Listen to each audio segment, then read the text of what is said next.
स्वागत है एक बार फिर से आप सभी छात्र छात्राओं का आपके अपने YouTube चैनल जेके गोल्डन क्लासेस में। दोस्तों आज की वीडियोस में हम लोग प्रेजेंट परफेक्ट कंटिन्यूअस टेंस पढ़ेंगे। इससे पहले प्रेजेंट परफेक्ट टेंस पढ़ चुके हैं और यदि आप उस टेंस को नहीं पढ़े हैं तो उसका लिंक इस वीडियो के डिस्क्रिप्शन में दे दिया जाएगा। दोस्तों यदि चैनल पर आप नए हैं तो हमारे YouTube चैनल को आज ही सब्सक्राइब करें, साथ साथ बेल आइकन दबाएं और दोस्तों में शेयर भी करें। तो चलिए वीडियो स्टार्ट करते हैं। इस तरह से आपको टेंस पढ़ाएंगे कि आप कभी वैसा नहीं पढ़े हैं। तो चलिए शुरू करते हैं। यहाँ पे लिखे हैं प्रेजेंट परफेक्ट कंटिन्यूअस टेंस और नीचे में उसकी परिभाषा है, जैसे कि प्रेजेंट टेंस में जब कोई काम लगातार चल रहा हो तो उसे प्रेजेंट परफेक्ट कंटिन्यूअस टेंस कहते हैं। कैसे पकड़ेंगे? यहाँ पर कंटिन्यूअस का मतलब ही होता है जब काम जारी है यानी चल रहा है। जैसे मैं खेलता रहा हूँ यानी खेलने का काम जारी है, इसलिए मैं खेलता रहा हूँ या प्रेजेंट परफेक्ट कंटिन्यूअस टेंस है। और इसका ट्रांसलेशन होगा I have been playing. I have been playing क्यों होगा? क्योंकि काम ये कंटिन्यूअसली हो रहा है और यहाँ पे परफेक्ट लगा है, इसलिए आई के साथ हैव लगेगा, उसके बाद बीन लगेगा।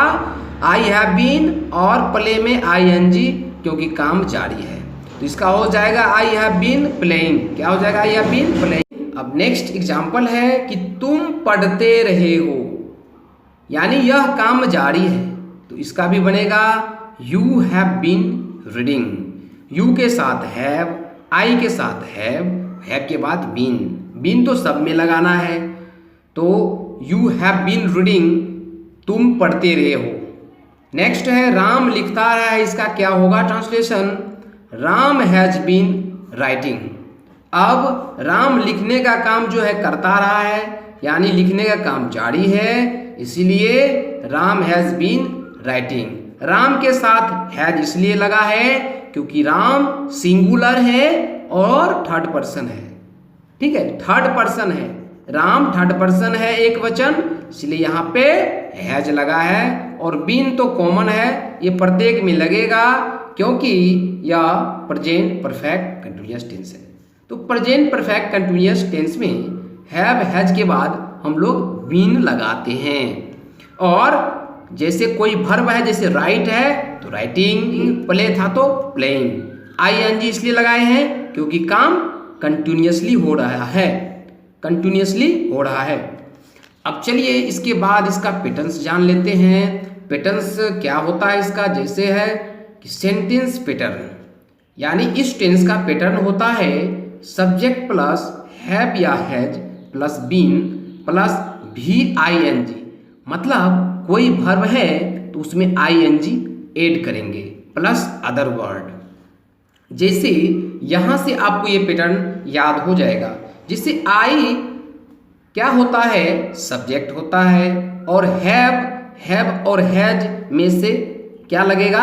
हैव लगेगा आई के साथ। और वहाँ से देखिए बीन लगा है और यहाँ पे प्ले है, प्ले हो जाएगा भी यानी वर्ब और आईएनजी यहाँ पर जोड़े हैं तो हो गया प्लेइंग। और सिंस मॉर्निंग ये हो गया अदर वर्ड, यानी I have been playing since morning. आई है सब्जेक्ट, हैव हैज से हैव लगा है, उसके बाद बीन, यहाँ पर बीन लगा है, भी आईएनजी, प्ले में आईएनजी और O W since morning. Clear है?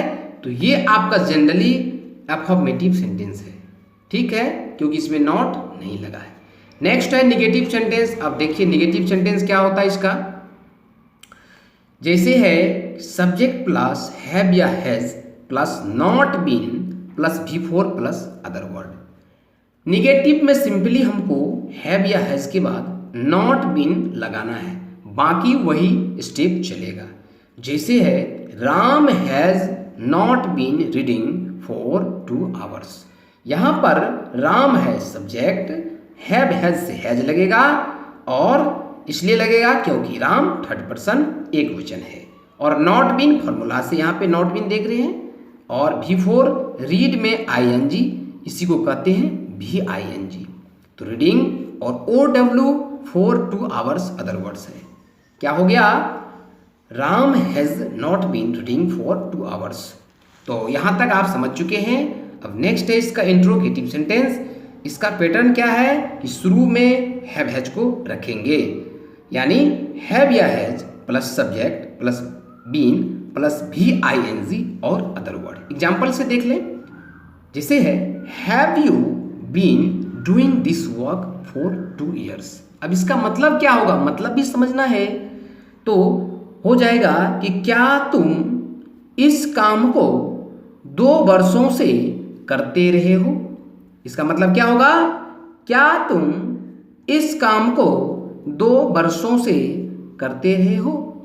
तो ये काम कंटिन्यूसली यानी कि लगातार जारी है। ये भी काम जारी है और इंट्रोगेटिव सेंटेंस इसलिए है क्योंकि शुरू में हैव या हैज है और लास्ट में यहाँ पर क्वेश्चन मार्क है। तो इंट्रोगेटिव बनाने का मतलब है कि शुरू में हैव हैज रखेंगे, उसके बाद सब्जेक्ट रखेंगे और उस सब्जेक्ट के बाद बीन रखेंगे, बीन के बाद भी में ING और लास्ट में अदर वर्ड रखेंगे।